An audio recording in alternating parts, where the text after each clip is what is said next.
everyone. Here's what's coming up tonight on News Center Now. New developments today regarding the status of the Down East Correctional Facility. Is the governor giving in? Plus, the president spells out his plan to combat the opioid crisis, what this could mean for Maine, and maybe on the third nor'easter when we're like, oh, okay, here we go. A tall order for a couple of business owners bringing a new experience to Mainers. This is News Center Now.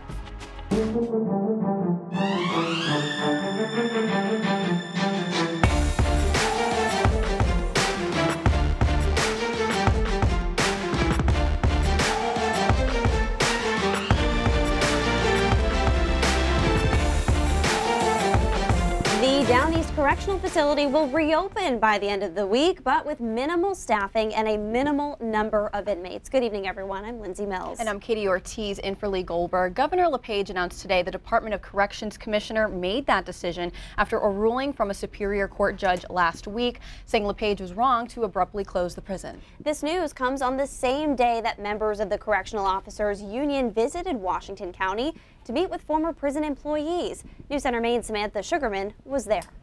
The prisoners don't mean to get emotional, but Daniel Ramsdahl couldn't hide his emotions when discussing a program at the Down East Correctional Facility, which allowed 55 inmates to work in the community while serving time. I have had stories and stories told to me by the prisoners how this program has helped them. It's changed their life, and it's actually changed my opinion of the whole program. Programs like the one Ramsdahl is referring to shut down last month, along with the prison itself, causing a ripple effect in the community. Maine Wild had to shut down. They didn't have the crew to run it. BBS had to shut down because they didn't have the staff to run the lobster pound. Prison employees ranging from 2 weeks to over 26 years on the job, meeting at Helen's Restaurant early Monday morning to discuss what's next in their fight to reopen the facility before learning of LePage's decision to reopen. At the time, they were still hoping it would happen after last week's court injunction landed in their favor. It was a historic moment and a victory for the people of Washington County and the citizens of the state of Maine. Funding for Down East Correctional Facility runs out in June, so the prison will operate in a minimal capacity until then to comply with the court order. The question is, who among this group, if any of them, will be going back to work at Down East until then? In Machiasport, Samantha Sugarman, News Center, Maine. And late this afternoon, the attorney for the labor unions at Down East Correctional told News Center Maine he will take the state back to court to try to force full compliance. His statement reads in part, quote, "If the governor believes in the Maine Constitution and the rule of law, he should comply fully with the court order and reopen DCF actually and not minimally." When you are found to have violated the Maine Constitution, you should undo the violation immediately. The governor is essentially flouting a court order and daring the court to enforce it.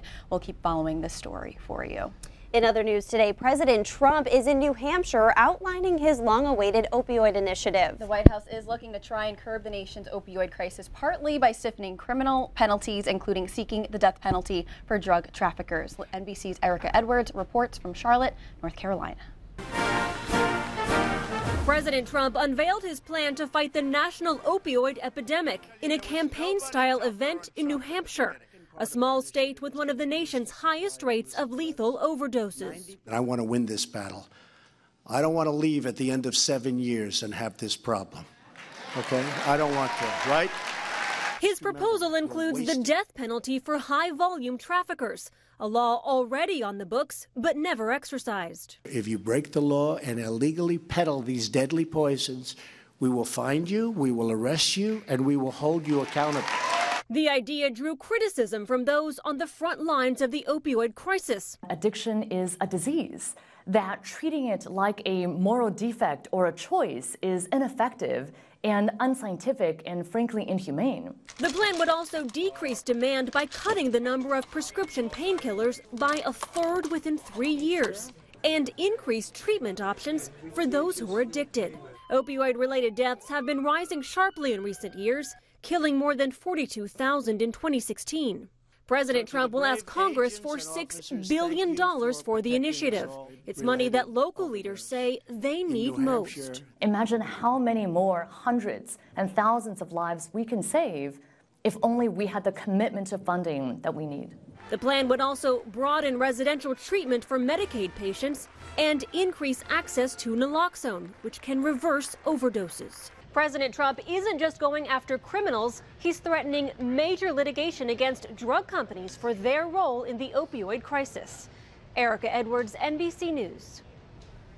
And back here at home, Maine has already taken steps to reduce the number of opioid prescriptions. And Gordon Smith of the Maine Medical Association joins us now to talk more about this impact on Maine. Good evening, Gordon, and thanks so much for being with us. Happy to be here. Our first question, as a former member of the legislature opioid drug task force, what are some of the efforts that the state has already put in place? Well, we have the most aggressive piece of legislation that passed 2 years ago that the governor sponsored, and we amended it, and it has had a significant impact in limiting the number of scripts. It's been hard for some patients, of course, but I'm sure that the president said today he wanted to decrease opioid prescribing by 1/3 over 3 years.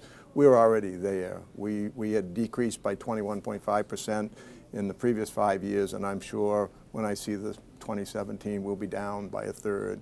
So we've done about everything we can to limit prescribing, but now it's the treatment, prevention, all the other things that we need to do 100 things. Sure. I was going to ask you, where should Maine now focus its efforts and its money, and how effective can that education and help really reduce opioid addiction? Well, by putting money into what we consider medication-assisted treatment, methadone or Suboxone, what we need for the federal government to do is something the president proposed today, is to really get some of that $6 billion that was in one of the bills, get some of that to the states so that we can start paying people to do medication-assisted therapy. It's really now all about treatment, and then people almost don't even know how to begin to think about preventing the problem from starting in the first place. And also Narcan and harm reduction and making sure that we're saving every possible life is important too.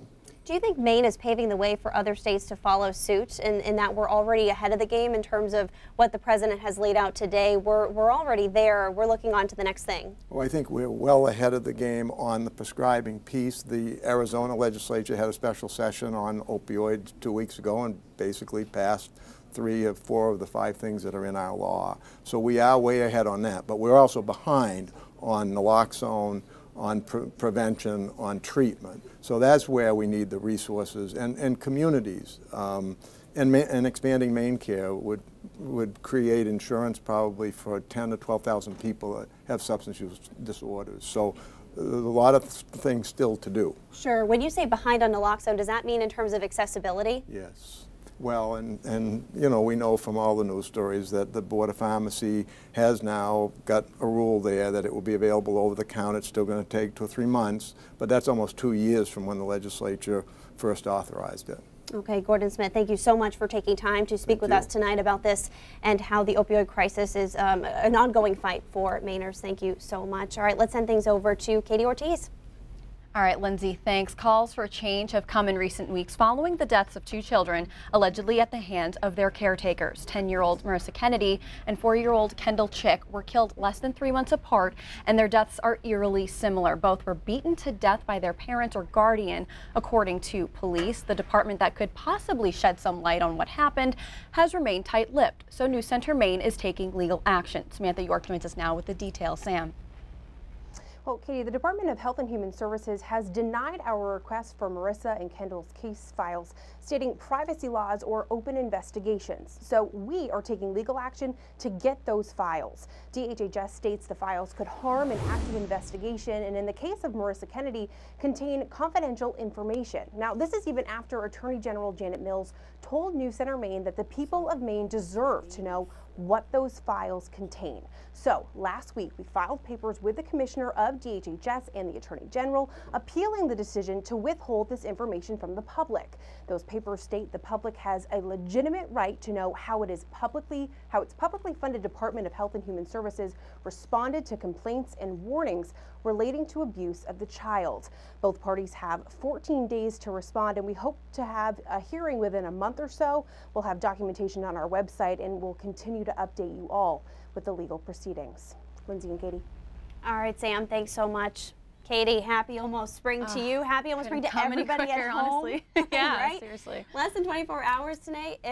From right now, 24 hours from right now, it'll feel, hopefully, mentally a little different out there. Mentally, yes. I don't know about temperature-wise. Yeah, Keith, not going to feel too much better, but it will be technically spring tomorrow, which is also my birthday. No coincidence. Oh, thanks for the heads up. If there's any mediums you ladies want to buy me, just think about that. Medium, please. Medium suits. Temperatures right now in the 30s. We didn't get that warm today despite the sunshine, and winds still a little bit gusty, 15 to 20 miles an hour. Gusts, though, to 30 miles an hour. So when you combine that with the fact that we were in the 20s through much of today, it did feel pretty cold. Severe weather outbreak going on right now across parts of Mississippi and Alabama, and just moving in through northern Georgia. That's the same storm that we're watching for Wednesday afternoon into Wednesday night. Not severe weather, though, of course, for us. It will be another snow event moving in Wednesday later in the day, and then snowing through the night on Wednesday night, through the first couple of hours on Thursday before this thing moves on out of here. Depending on how you look at it,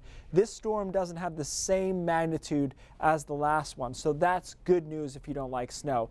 What isn't good news is it still looks like a plowable event. So we'll talk about snowfall amounts and what it looks like for the weekend in just a few minutes. Ladies? All right, Keith, thanks so much. Still ahead. The Lemon Squeezy Speakeasy. An old-time classic could become a brand new favorite in Maine. We'll tell you all about it a little later. Coming up tonight on 207, two guys from Maine, Richard Blanco, who was the poet at President Obama's second inauguration, and photographer Jacob Hessler talk about their unusual collaboration. And we've got music from Maine musician Tim Mercer. See you tonight on 207. Several people who gave a Biddeford oil dealer thousands of dollars for fuel they never received showed up in court today to learn more about the finances of Nicholas Currow. Instead, they learned a deal had been reached to get them some of their money back. News Center Maine's Chris Rose joins us now with that story. Chris. Well, Katie and Lindsay, none of the more than 300 customers who prepaid for their oil will be completely made whole, but they did learn today that they will share in some of the $250,000 that Currow agreed to pay. Currow was in court today 11 years after running these companies, Vayu Oil, Price Right Fuel, and Perron Fuel. After initially making deliveries to the customers, he stopped, leaving them out hundreds and in some cases thousands of dollars. Now, 8 years ago, Currow was ordered to pay nearly $400,000 in restitution, but he never paid that amount. The attorney for the state says the new agreement reached today is the best they could get. And while some former customers are not happy with the deal, others say they are anxious to put this behind them. $1,900 for me, but a whole lot more for other people. And I feel most badly for the people who have either age issues or health issues and that have been waiting and needing this the most. I'm not angry for myself. I hurt, but I'm angry for everybody, all these people that they ripped off. Now, Currow will begin paying a $2,500 payment a month starting in May. Technically, he is paying off a fine that was levied against him, but the attorney for the state says that that money that the state gets for the fine will actually go back to the victims, and those victims will be paid proportionately to the money they lost. And again, none of them will be made completely whole, but after all of this time, they say at least it's something, and something's better than nothing. A decade is a long time to wait for that kind of thing. All right, Chris, thanks so much. All right, well, stick around. Keith Carson has your full, potentially stormy, unfortunately, forecast coming up. I don't want to know. Hopefully they're G-rated, Keith. A new season starts tomorrow, and in no time we'll be swapping hot chocolate for lemonade. There's a new stand rolling into town this spring with a unique twist, and it's been a labor of love all winter long for two former business competitors who are now joining forces. If you've been to an outdoor concert in Bangor or Portland in the last 8 years, you've likely seen Danielle Salvaggio's fresh squeezed lemonade stand. We'd each have our own stands at the shows, and we'd always be like, who's going to be the winner tonight? A little friendly competition. Absolutely. Friendly competition. Danielle mostly won most of the time, and I'm okay being second to her. Josh Gelston often caters to the artists performing at the same concert Salvaggio stands are at. Last fall, they decided to join forces and take on a new business venture. I hit Pinterest and came across this cute little horse box trailer in Texas. In October, they started renovations on the Roaming Speakeasy. The Lemon Squeezy Speakeasy. Speakeasies came to be in Prohibition days. Visitors must know the location of a secret entrance and a password to get in. With something a little less subtle like this. The secret part is the fleet, and so there's lots more to come. This is the very first one, and eventually they'll all have a different theme. This one, an ode to Salvaggio's business beginnings. We started at the very basics with like the oldest business in the book, right? Little kids selling lemonade. I'm really excited about it. Instead of seeking out the establishment, the libations will travel to you. We have our Class 1 liquor license, and that allows us to basically pull up to your event and do our full service. Back-to-back nor'easters have posed a challenge for construction. During school vacation break, we got to paint the inside and do the ceiling, and we were excited, just like, oh, spring is here, and they're like, oh wait, no. But it's Maine, and they knew it wouldn't be so easy peasy. We're confident that everything will kind of pull together. And when it's all finished, the inside will have a few more finishings and lights. Ooh. More shiplap, I think, is more probably shiplap. Yeah, coming from Keith. A little shiplap never hurt anybody. Chip and Joanna would be very proud. I'm happy you know what that is. We can talk about that later. Many random things. Cold today, right? But bright. I'll take the sun. It's one of those days if you parked in your car, it'd be fine. It'd be warm. It was warm in the car. Right, That's always like the good turn of spring. When you get in the car and it's warm, it's like there's a good sign. Sun angle finally. But temperatures didn't really do us any favors today. 32 in Wisconsin, 32 in Portland, 19 in Rangeley. A lot of freezing readings out there. Tonight's going to be another cold night. Not as cold as Sunday morning. Berlin, by the way, Sunday morning, if you missed this, got down to 20 below zero. Tonight, 2 there, 12 in Portland, 12 in Waterville, and 10 should do it in Bangor. So tomorrow's actually a pretty decent day. We do start off cold, but we get some sunshine rolling in through the afternoon. And this time the sun does a little something for our temperatures, pushing them into the upper 30s to right around 40 degrees by tomorrow afternoon, which is around average for this time of the year. But compared to the last few days, it's going to feel pretty mild. Quiet Tuesday night, quiet Wednesday morning. Clouds increase by Wednesday afternoon as our next storm system approaches. Kind of interesting what happened with this storm. We never wrote it off, even though the computer models tried to, and smartly so, because this is 3 runs in a row of the European model. This is Maine right here. Obviously, there's the storm. So it's out to sea, and then it's creeping in on us a little bit. And then what do you know, it is hitting us on Wednesday into Thursday, as we thought might eventually be the case. So here's how it plays out. Moves in on Wednesday afternoon to early evening, comes in from the coastline, pushes inland a bit, snowing overnight Wednesday. That'll be the heaviest period of the storm through early Thursday over the mid-coast and down east, and then it's out of here by midday on Thursday. It's a quick mover, and it's more heavily weighted along the coastline. So this is the kind of storm that really does nothing for me, because it's not a big storm and it's not a miss. Like, either we get crushed by a storm or it's spring, I would prefer. Either way, this is how it turns out. 3 to 6 inches along the coastline, 1 to 3 in the mountains, and then a coating farther away. And again, most of this falls on Wednesday night through early Thursday morning. After that, relatively quiet on Friday. Temperatures in the mid-40s. Saturday, right around 40 degrees. A shower or flurry, it should be on Sunday. And then after that, I'd love to tell you that spring arrives, but it really doesn't. It looks still unsettled, and with the possibility of catching more storms into next week. So you say this coming storm does nothing for you. Is it not a nuisance for you even? It's a nuisance. That's why I don't like it. To me, I'd rather either get hit with the storm this time of the year. Either hit us or just don't be there. But either way, I don't get a choice. That's just how it goes. Is it going to help your ski game? Probably. An inch, though, that's the thing. It doesn't even help them that much. An inch or two, I mean, they'll make it a thing, but it's... It'll up your shoveling game a little bit. We'll get through it. We'll get to spring eventually. All right, Keith, thanks so much.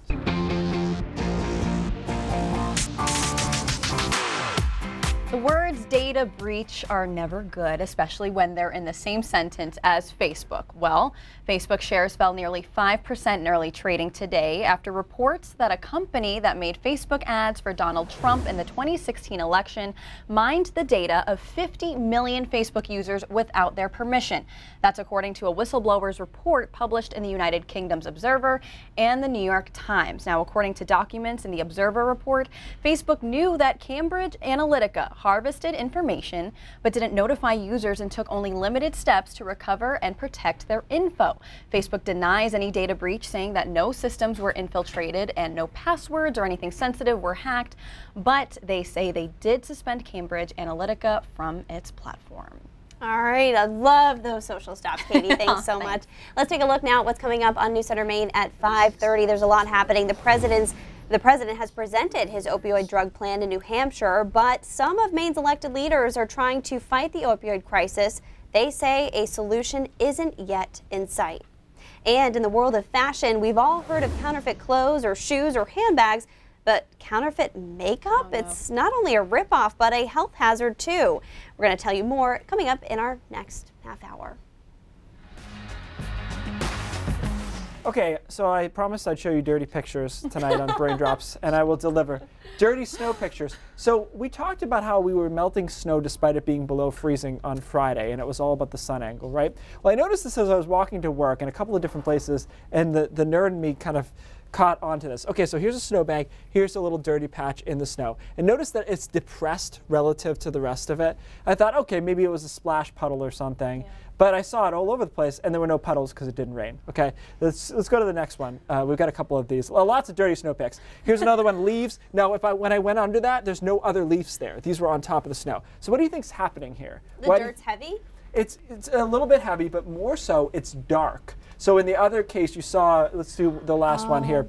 It is absorbing more of the sunlight. So see, this side is totally burnt off. The clean side is still there. It's because the amount of solar radiation that's incoming is all being absorbed by the darker color. Therefore, it's got more energy and heat, and it's literally sinking into the snow with the heat that it has.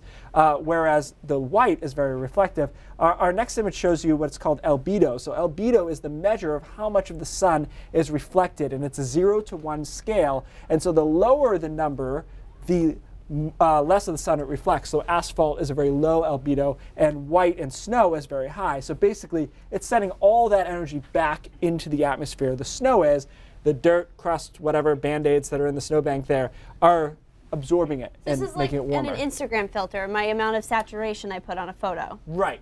Okay. Yes, that's a good way to put it. Love that comparison. Yeah, and it's just interesting that that's how we're melting snow right now, because we're not doing it, of course, with the temperature in any way. It's still in the 20s. It's all about the radiation. So you could try this at home. If you get a stone, put it in there, it's dark, put it on the snow and just watch it. Yes, it'll sink a little, but after that, it will just melt its way into the snowbank because of the radiation that's taking in. That's interesting, because I have like dark mulch around where I live. Yeah. And then the pavement's also like a light colored pavement, and I've noticed that the mulchy areas melt faster than the pavement, and I thought it was just because of where the sun was hitting. Oh, albedo. There we go. Albedo, not libido. It's the albedo. That's another Brain Drops for another day. News Center Maine at 5:30 starts right now.